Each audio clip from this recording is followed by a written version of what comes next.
I've chosen this chapter to talk about, and it's about really struggles with God.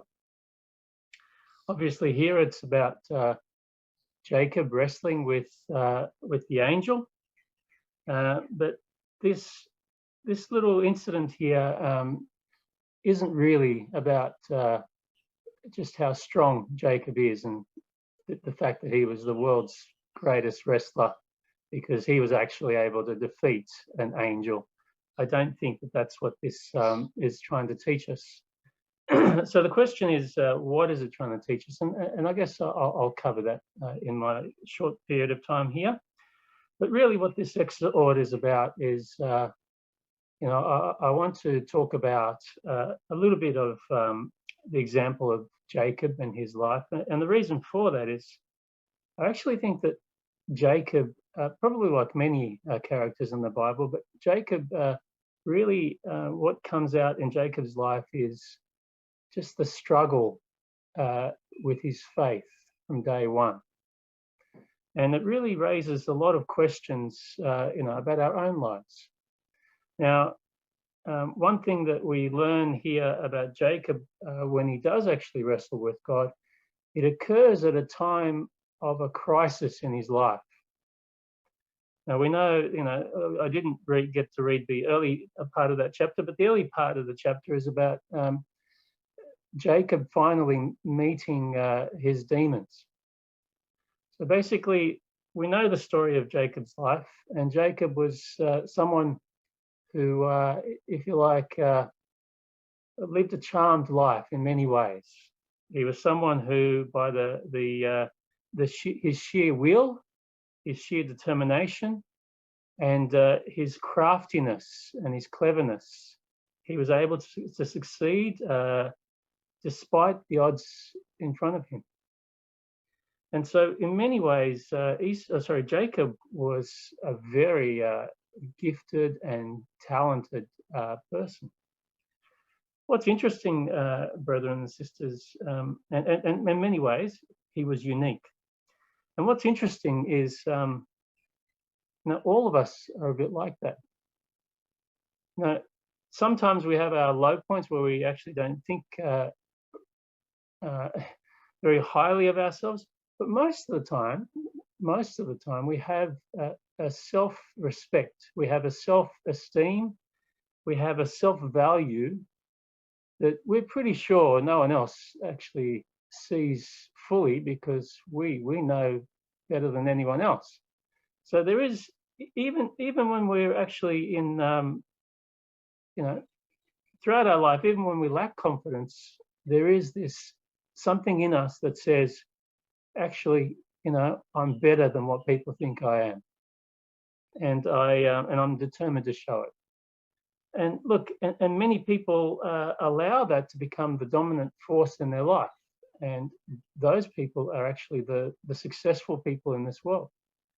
How many times have you met a person who, despite you can see it, you can actually see it very clearly, they're haven't got much, they're not much to look at, they're not the sharpest tool in the shed, and yet they're so full of confidence and they're so full of themselves, and they succeed. They succeed. Why? Because they're driven by their positivity, and eventually they persuade others. Now, I know some people may admire him, but I certainly don't. Someone like Donald Trump, he's certainly not the sharpest tool in the shed. He's not the best looking man, but he certainly succeeded. He became the president of the United States. And there's many people like that. Many people in the business world are like that. And even places where I work.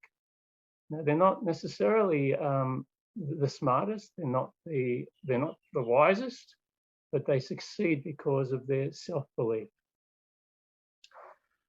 So look, one thing I really wanted to sort of touch upon is we're living in a time of COVID. So we mentioned that we're potentially going to come back next week, which is all great and good.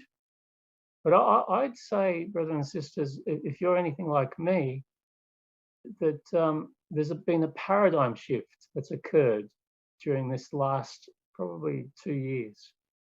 And the paradigm shift is, what a paradigm shift is, it means that, what you thought was real and what you thought was secure is all suddenly taken away, and things have then changed, and then you accept a new form of reality. Now, I'm sure many of you have even to go back to the meeting next week. We're all excited. We all want to see each other, but there's probably a little bit of us who maybe got comfortable with Zoom and Zoom meetings and not having to wear shoes. For some people, even to wear proper pants while they're actually sitting there in front of their brethren and sisters. A Zoom meeting is very, very convenient in many, many ways. We can switch off over here, and then we can go straight to dinner, or sorry, to dinner, straight to lunch. In a way, Zoom doesn't cost us very much. But when we actually have to go and press the flesh and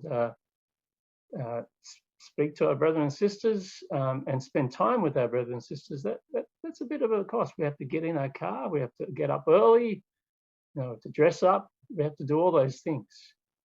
So look, even in that tiny way, there's a paradigm shift. But look, I actually believe that COVID is probably changed our thinking on the way we view the world, changed our thinking on what we can expect in the future, changed our thinking on what is possible and what's not possible. In many ways, COVID has opened the door for many, but in many ways, for many people, COVID has been disastrous. So whether for good or bad, COVID is a paradigm shift, and we're all living in this paradigm shift. So we can all relate to this. And really, when this record here of Jacob wrestling with the angel, or with God, he was going through a paradigm shift, and his paradigm shift here was he was about to lose everything. Everything that he had worked for 20 years was about to be taken away. And the worst part about it is, we read earlier in the chapter, and we even read it after this chapter, that he tried everything, all of the tricks of the trade he knew. He tried them all to carry favor with his brother and to make peace with his brother. But he wasn't really confident. He knew that he'd actually reached to this point where everything was now going to be taken away, and it looked like it. So the question is, how did he come to this point? Why is he in a position where all of a sudden his past caught up with him?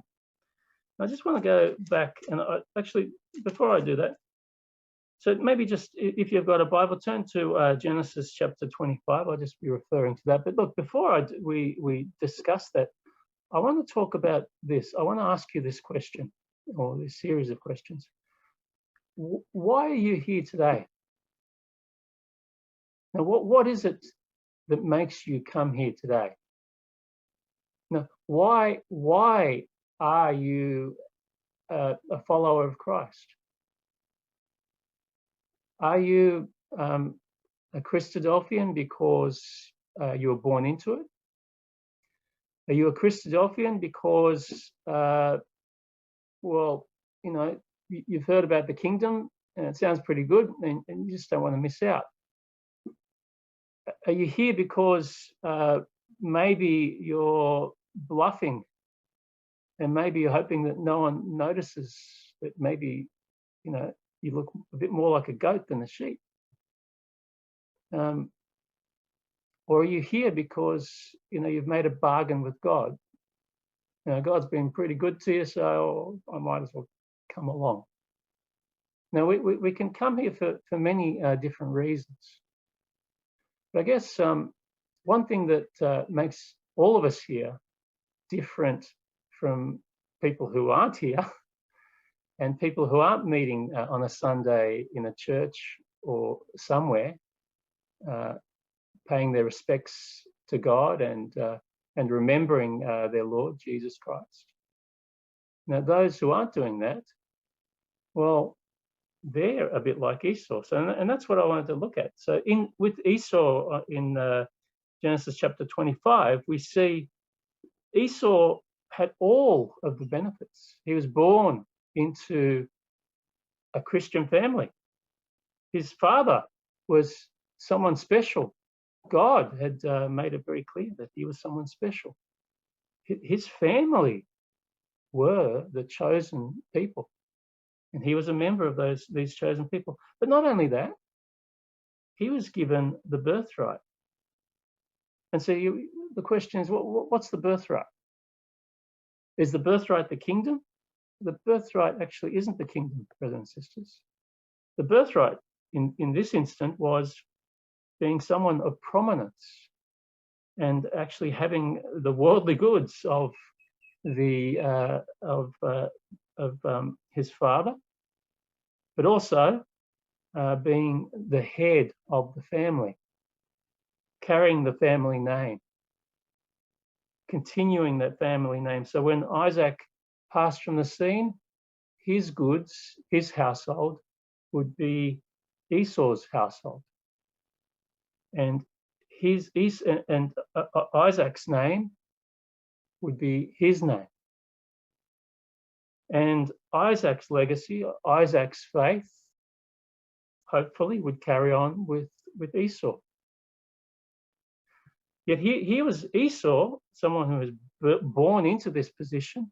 Just he won the lottery, like, you know, he won Powerball 1 million times over.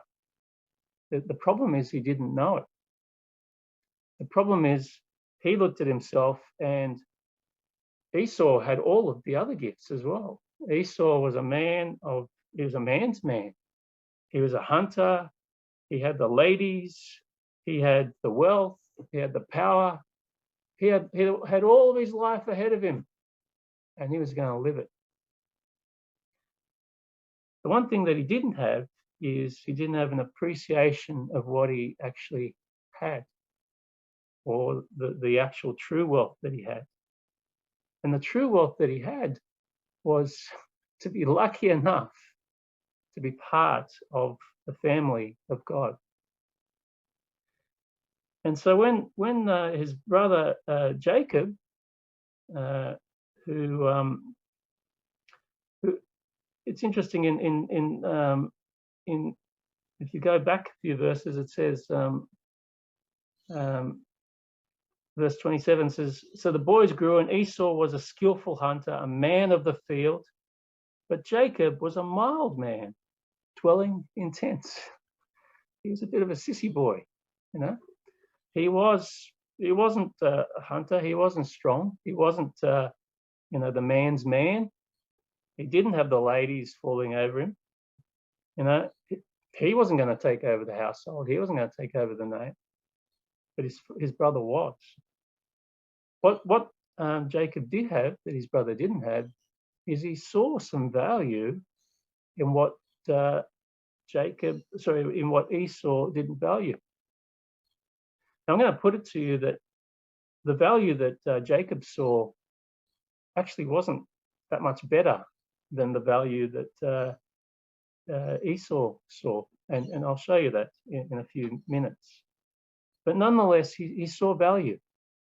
So in a way, Jacob was one of us. Jacob's here, if you like. Jacob is here with us, meeting with us. He's in the household of God.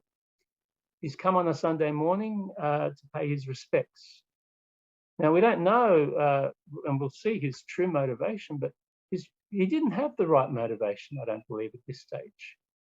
But what he did see is he saw some value in it. He saw that there was something that he would like. That's a bit like us. You know, we come here, and we've been shown in the scriptures in no uncertain way. We've been shown that God exists, and that's That's terrific. But even better than that, we've been shown that God is willing to treat us. God is actually going to give us something. He's promised us something. And what he's promised us is just wonderful. The real question is, brothers and sisters, and I want you really to think about this. What is it that you think that God's promised you? Now, for some people, it might be eternal life. You know, we don't want to die. Look, that's well and good. But I would actually say to you that that's a bit more like the value that Jacob saw here. He saw it. It's something that he really wanted. And that's the value he saw in it. Now, we could be these people who read the story, the description of the kingdom, and we read about the positions of honor that will be given, and that could be really appealing to us, and that could be the reason why we're here on a Sunday morning. But I would say to you, brothers and sisters, if that's your motivation, I don't actually think that you're going to stay a follower of Christ. Because I think what life will do to you, brothers and sisters, is it will bring you to a point where it will test that desire. Because we live in a world where things can be thrown at us that are really, really good. And we work with people like this. We probably see them in the media. We probably know some of these people who they're living life to the full, and they are just having a ball. And you know what? If our desire is purely about having a ball, well, I'm just saying, brothers and sisters, you may stay firm because you may have that desire to get that reward. But I'm going to say to you, brothers and sisters, right now that if you're viewing being here today about that reward, I think you've missed the point. And you're a little bit like what Jacob saw here. Now, Jacob was this man. He was this man. He was the one who saw, the value. Now, I don't think that Jacob was someone who saw the kingdom necessarily, but he saw some value there. And so what we find here in this incident is, Esau comes back from hunting, and he's famished, he's hungry, and he smells this beautiful stew that this homely boy made. This homely boy named Jacob. He's made this U-boot stew of lentils, and at that time he asks his brother to give him some of the stew to share it with him, and you think, well, that's fair enough, if Jacob was a decent brother, he would share his stew. Which brother wouldn't share his stew with his brother? Particularly if he comes and he smells and he hits the magic button, and the magic button of any cook is someone to actually say, "Wow, that smells delicious." That triggers the pride in us, and at that time we say, "Yeah, try some." But look, Jacob wasn't that brother. Jacob was a brother who he had a bit of a nasty streak in him. He had a selfish streak, and for Jacob, he saw this as an opportunity, and the opportunity was, well, I want what you have, Esau. So if you can give me what you have, I'll let you have some of this stew. And the problem for poor old Esau is he's a bit like all of the people who aren't here on a Sunday, who aren't meeting in a church somewhere, who aren't honoring God, who aren't remembering their Lord. They're out there partying. They're out there hunting. They're doing whatever they want, because this life is to be lived to the full. And that's what Esau was doing. And so when his brother asks him to sell his birthright for a stew, he says, verse 32, he says, "Look, I'm about to die. What is this birthright to me?" Did he place any value in it? No. He placed a big fat zero value in it. And the reason for it is because, well, being part of God's family meant nothing to him. Do you really think that Esau believed in God? Maybe he had a superstition about God. Maybe he didn't want God to harm him. Maybe he wanted God to bless him. But did he really believe in God? I'd say no. And he proved this because he treated what he had with utter contempt. And so we find that Esau sells his birthright. Now, I want to show you something. So Jacob then further reveals himself as the sort of the person he is, because once again, Jacob didn't want just the birthright. He wanted also the blessing. He'd heard that Isaac was going to give a blessing. And so, and he heard that the blessing was going to be specially reserved for Esau. But Jacob wanted that. Why should his brother have the blessing? He wanted that. And so what did Jacob do? He dressed up as Esau and tricked his father into giving him the blessing. So we know the story, brothers and sisters, that when poor old Esau, who had everything, comes back to his father to receive the blessing, he finds even that's been taken away from him. And why was the blessing taken away from him? Well, his brother deceived him, or deceived his father. He stole his blessing. His brother stole his blessing. But the truth of the matter, brothers and sisters, is Esau never really, the blessing wasn't really stolen from Esau, because Esau was never going to get the blessing, because Esau didn't value the blessing. Esau didn't value God. He didn't value anything that God had to offer him. And unfortunately, that's why Esau, it says that Esau, despised his birthright. It says here in Romans, it says that God hated Esau. Now, and it says that he loved Jacob.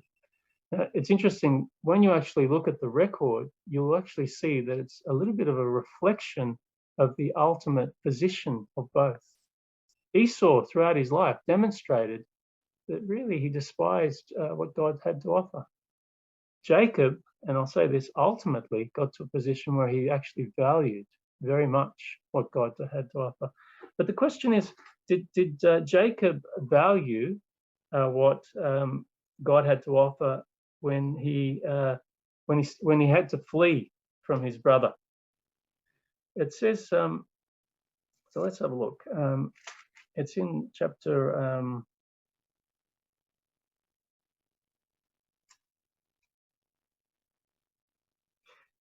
chapter 28. So if we can just turn to chapter 28, and so here we learn something different. It's an extra bit of information about the position of Jacob. Now, as I said to you, I described Jacob as one of these people who was in the meeting, but he wasn't really there for the right reasons.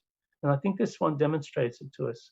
So in Genesis chapter 28, and if we read from verse 11, it says, "So he came to a certain place and stayed there all night, because the sun had set, and he took one of the stones of that place and put it at his head, and he lay down in that place to sleep.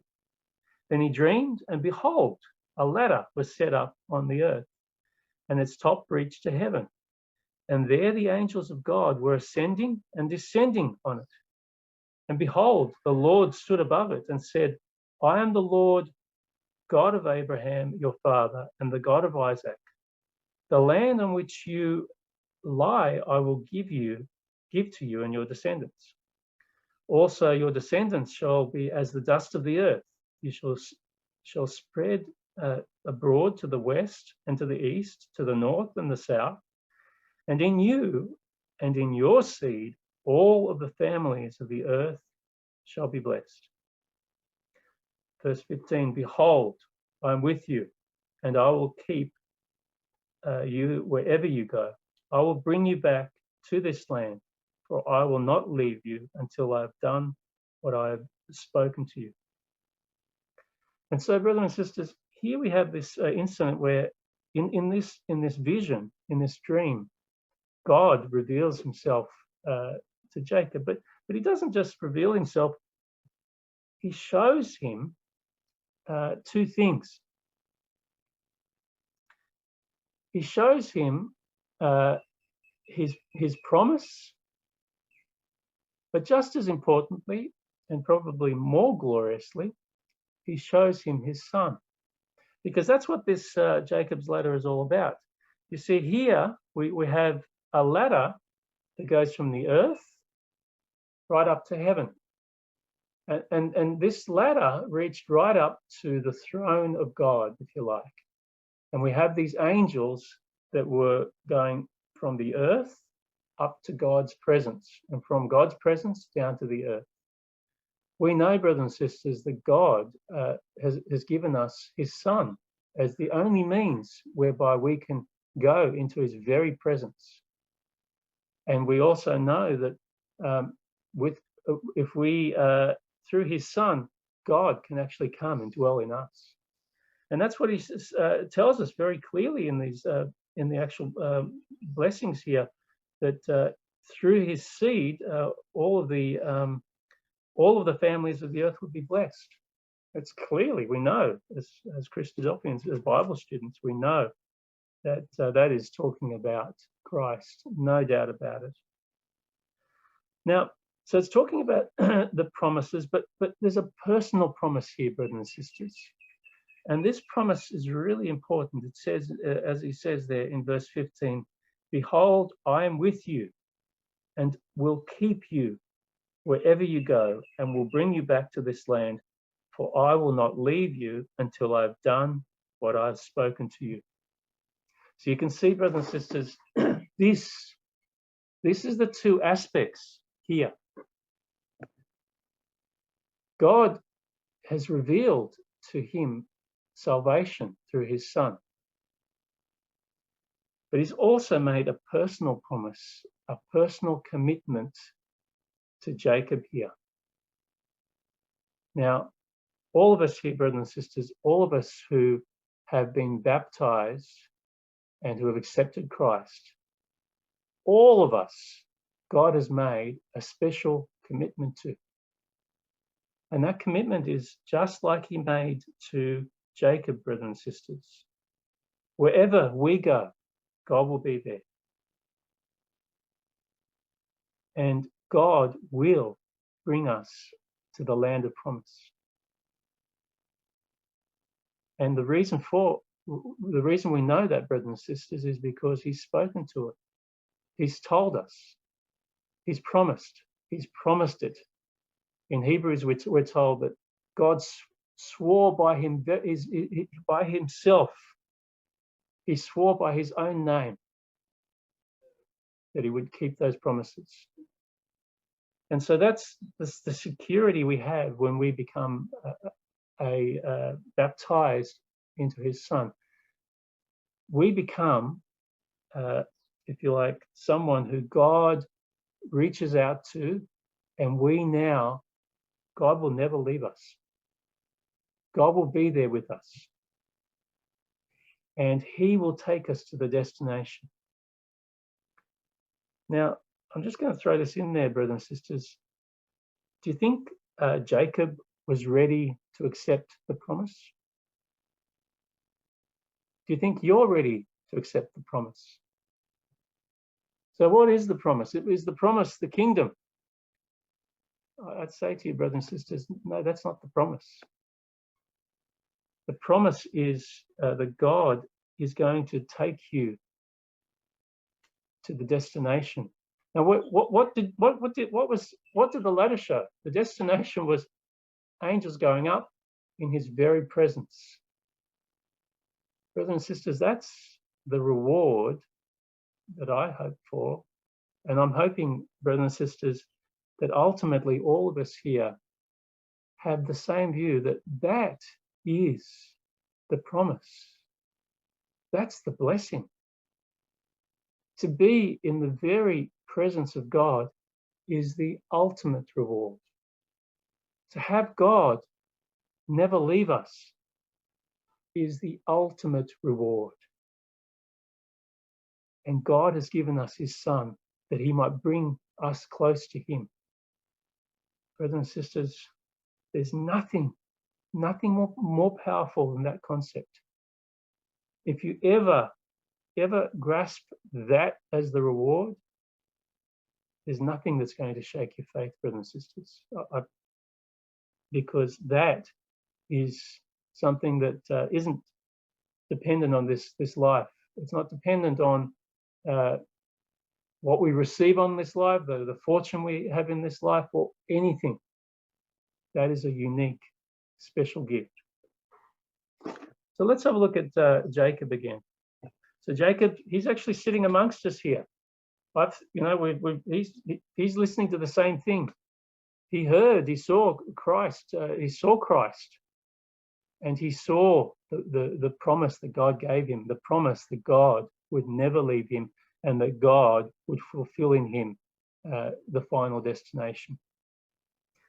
So what's his reaction? So, it looks pretty good when you first read it. It says, then Jacob awoke from his sleep and said, surely the Lord is in this place, and I did not know it. And he was afraid and said, how awesome is this place? This is none other than the house of God, and this is the gate of heaven. Then Jacob rose early in the morning and took the stone that he put on his head and set it up on a pillar and poured oil on top of it. And he called the name of that place Bethel, but the name of that city had been Luz previously. So you think, wow, that's great. Go, Jacob. He's finally getting it now. Look, he's honoring God. So by all accounts, it looks like, whoa, this is this conversion moment for Jacob. The only problem, brothers and sisters, is if you keep reading, it shows the true state of Jacob's faith, the true state of why he's even here amongst us, and the true mind of this man. If we read on, it says, verse 20, and Jacob made a vow, saying, if God will be with me and keep me in this way that I'm going, and give me bread to eat and clothing and put on, so that I come back to my father's house in peace, then the Lord shall be my God. Now, what's strange about that verse, brothers and sisters? You know what's strange about that verse? That last bit. Then, only after these things, then will the Lord be my God. What does that tell us about the state of Jacob up until this point? Who was Jacob's God up until that point?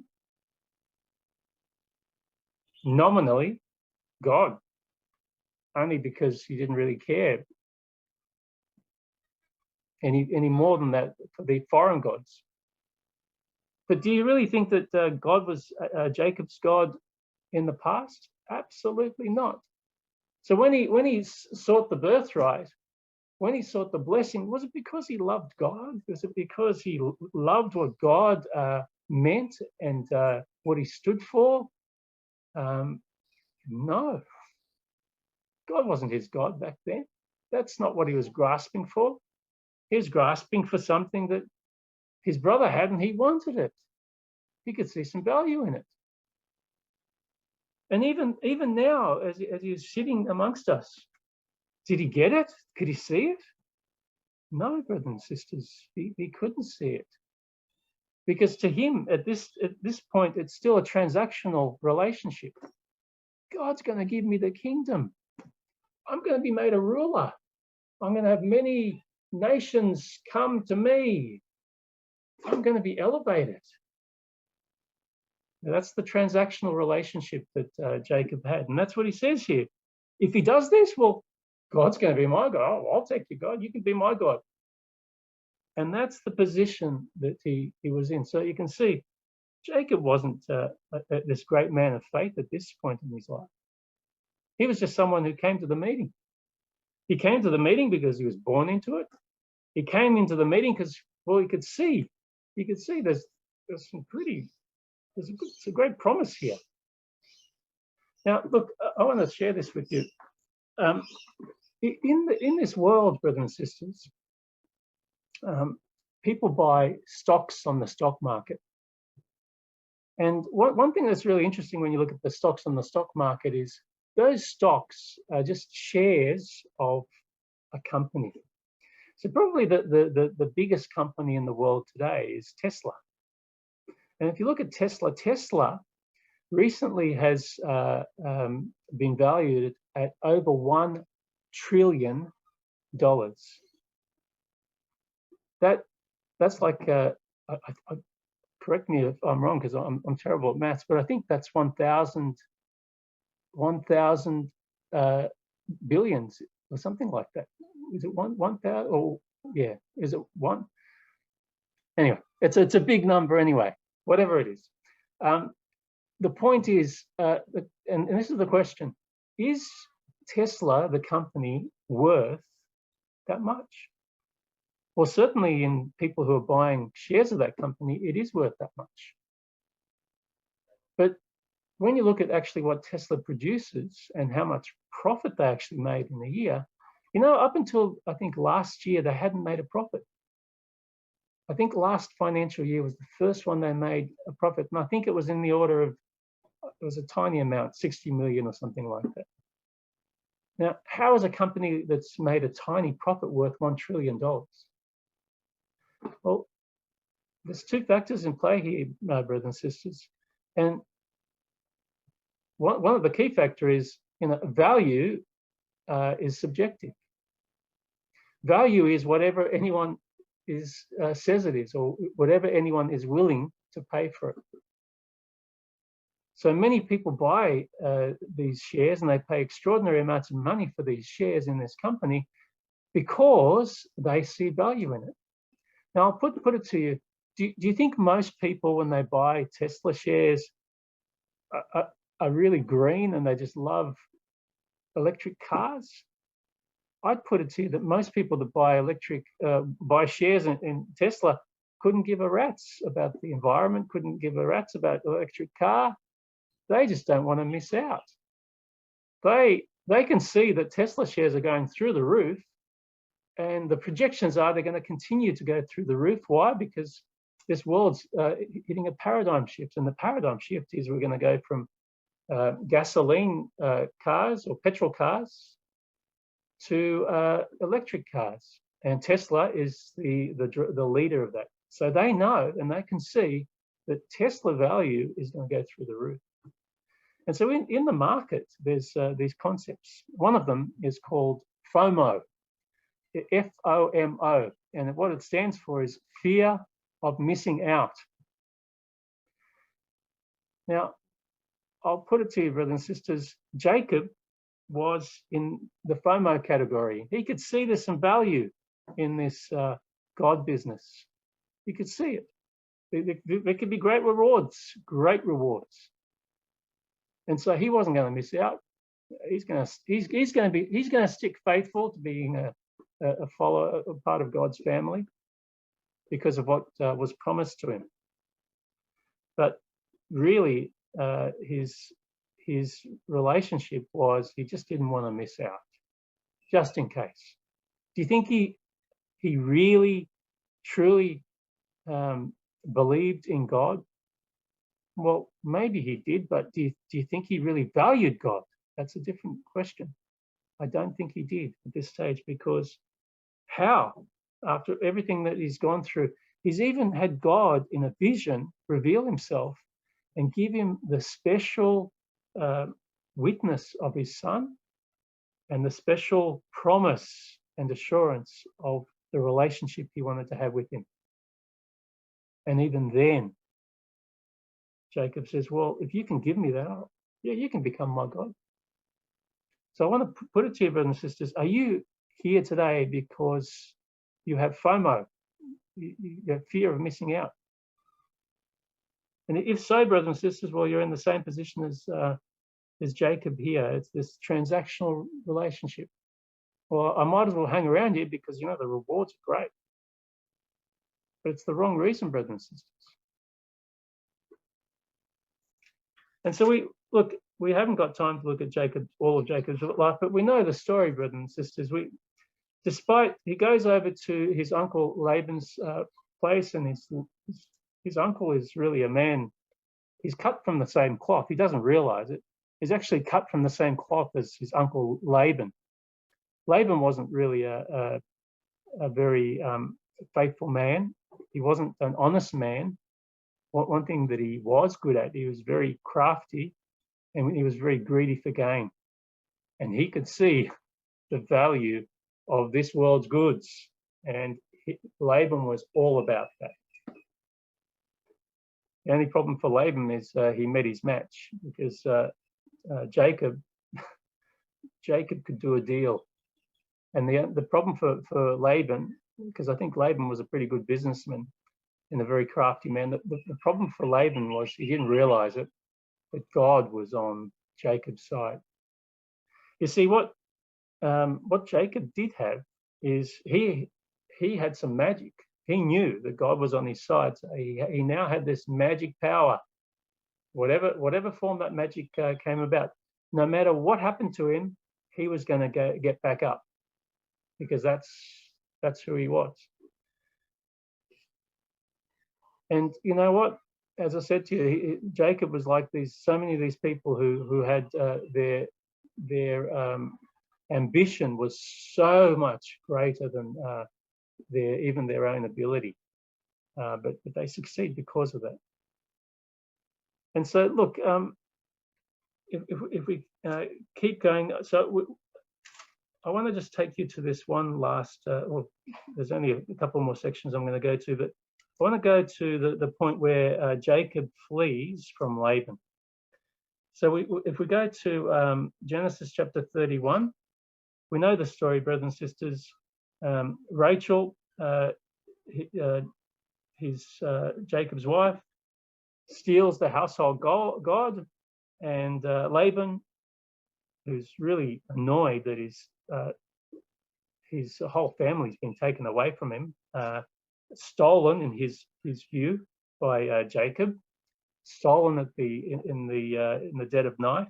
So he takes his men and he goes to bring Jacob back. But unfortunately for poor old Laban, is God actually speaks to Laban and tells him in a vision and warns him very carefully not to speak badly about Jacob or to threaten him in any way. So he goes from a position where he's probably going to take him by force, what is his, to confronting him and just pouring out his grievances to Jacob. And so when we read here, there's two grievances Laban has, and one of them is, well, you've stolen everything from me, everything you've taken all my, all half my wealth, and also my grandchildren, my daughters, you've taken them from me. But then he also throws in that you've stolen my household god. And so, Jacob knew he hadn't stolen the household god. So he says, go for it, old fella. Search. Jacob's feeling very confident here because he knew he hadn't taken it. And we know the story, brothers and sisters, that Rachel had taken it. And fortunately, Laban doesn't find it. And what I really want to highlight here is the words that Jacob then says after this. He says, where is it? He says,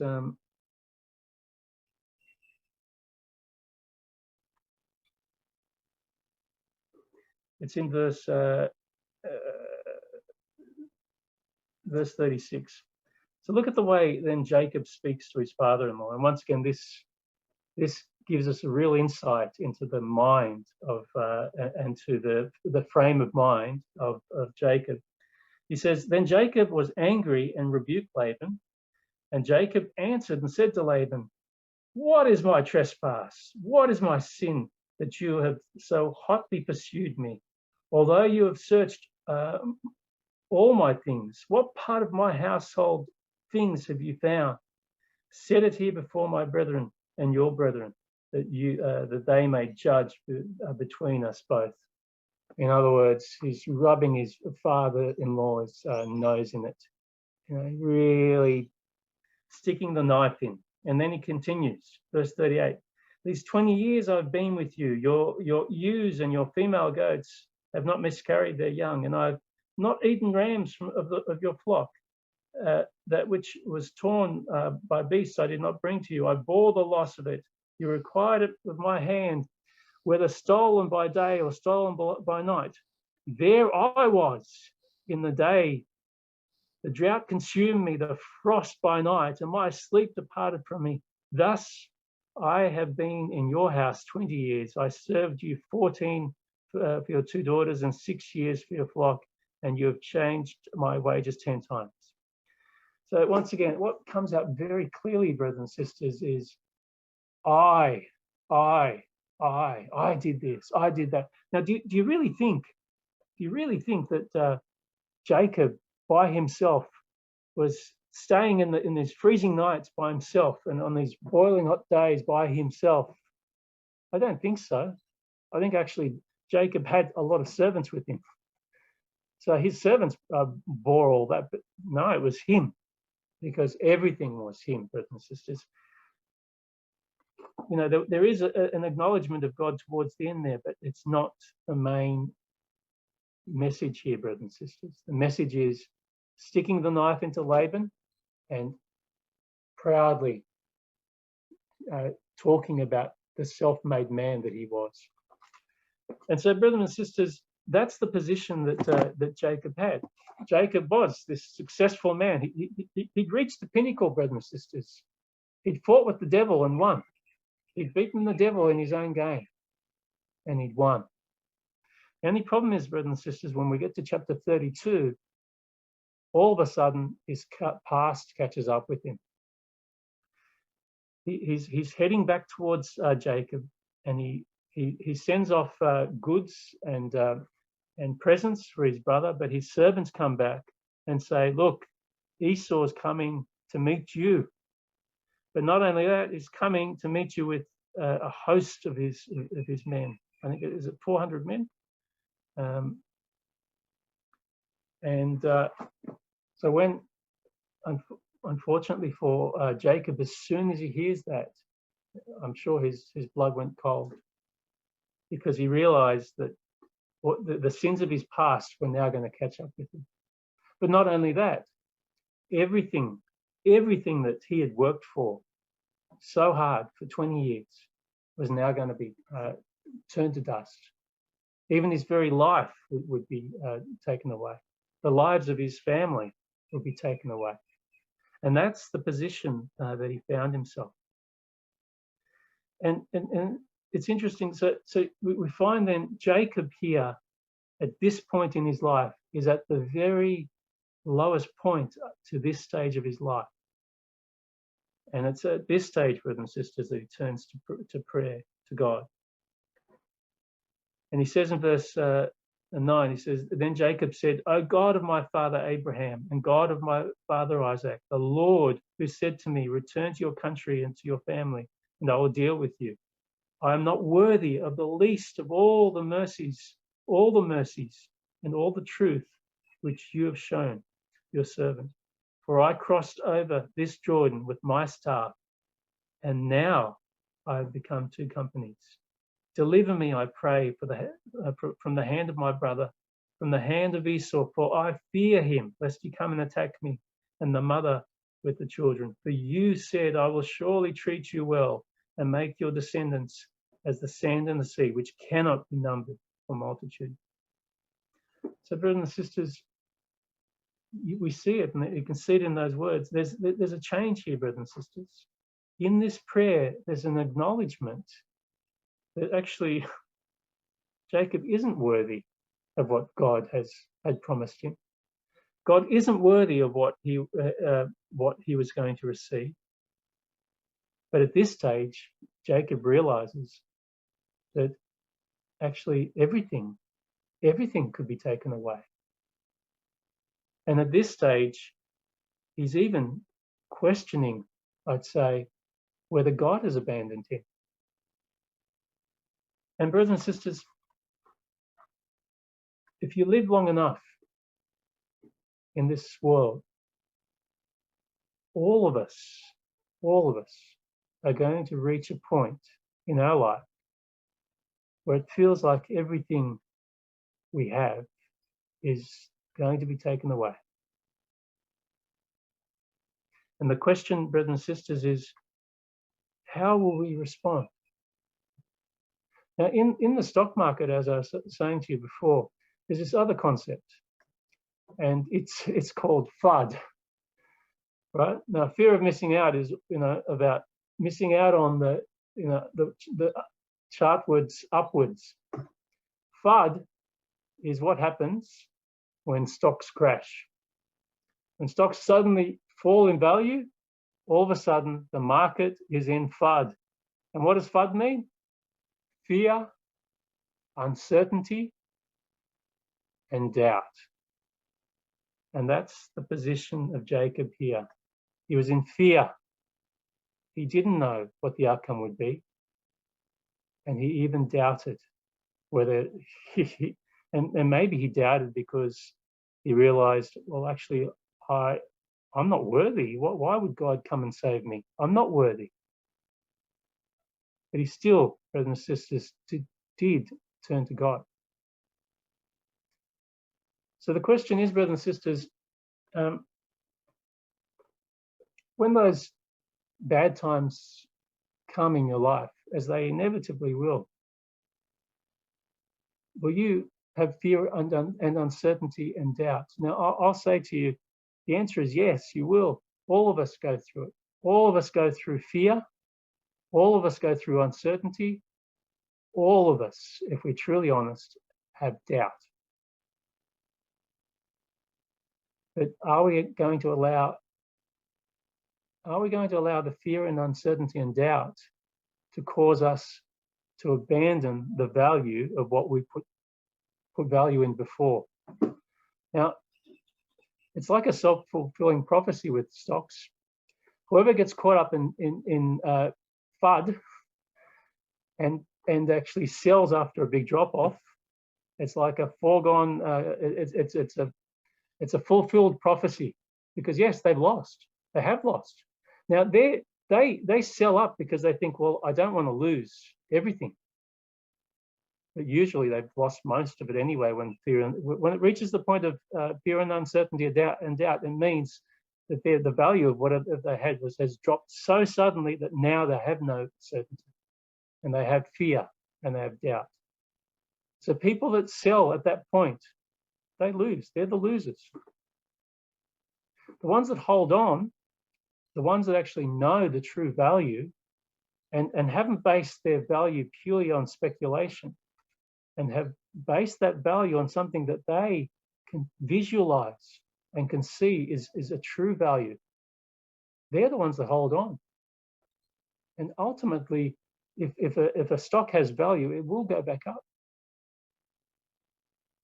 Now, that's the point at which Jacob reached, brothers and sisters. And this is the point where we have this incident in verse 22, where he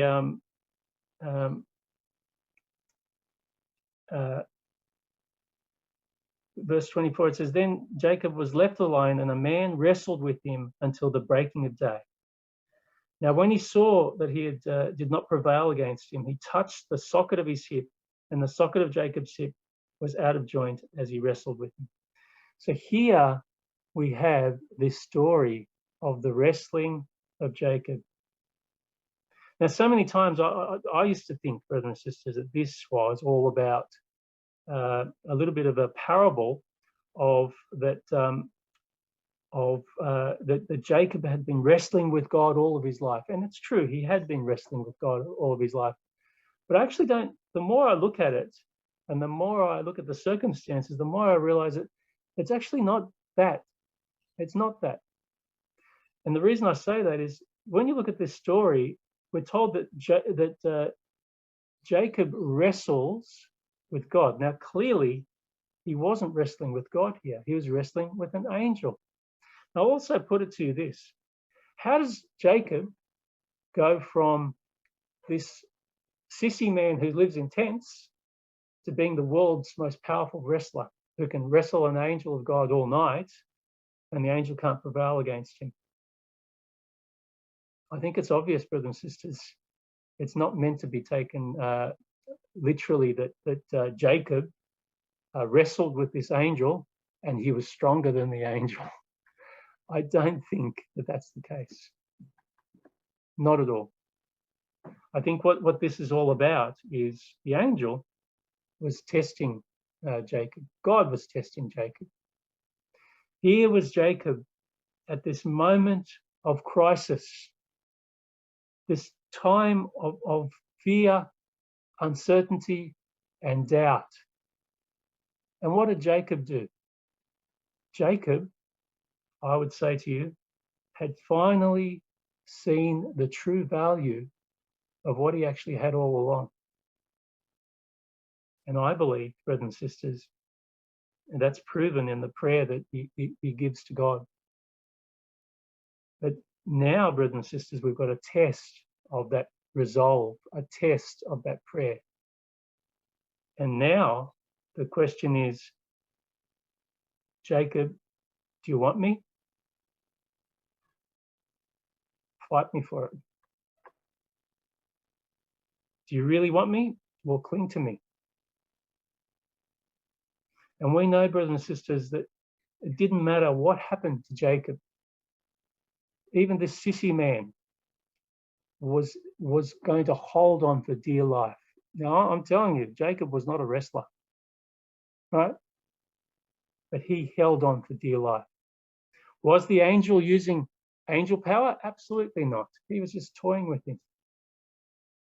But the test was, if you like, a mental test. Was Jacob going to let go of God now? Absolutely not. What about if God weakened him? Would he let go then?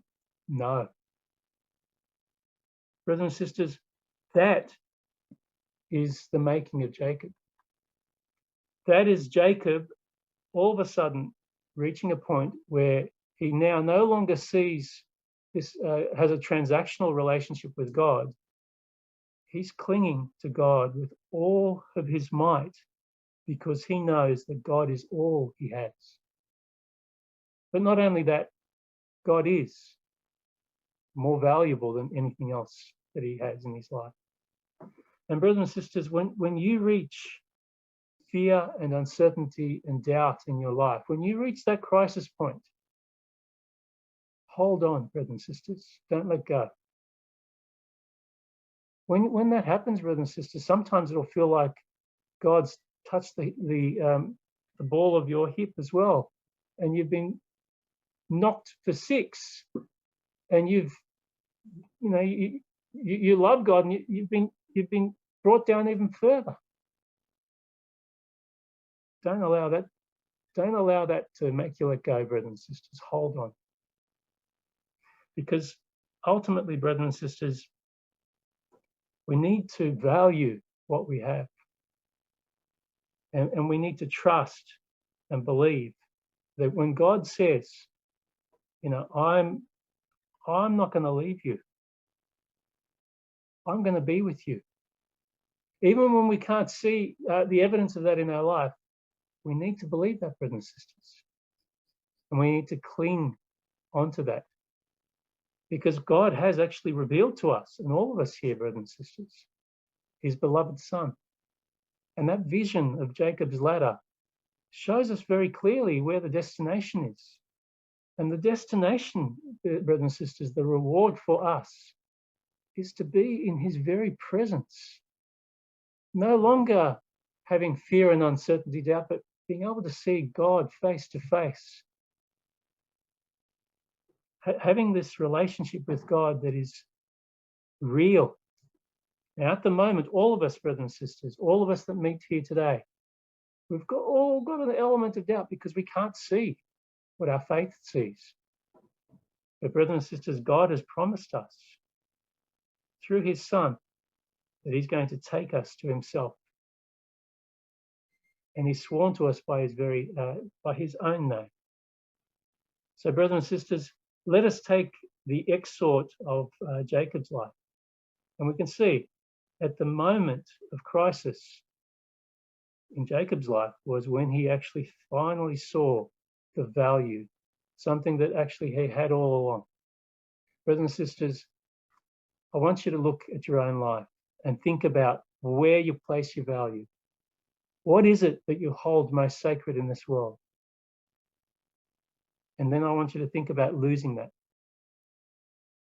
And I want you to ask yourself, would you still hold on to God after that?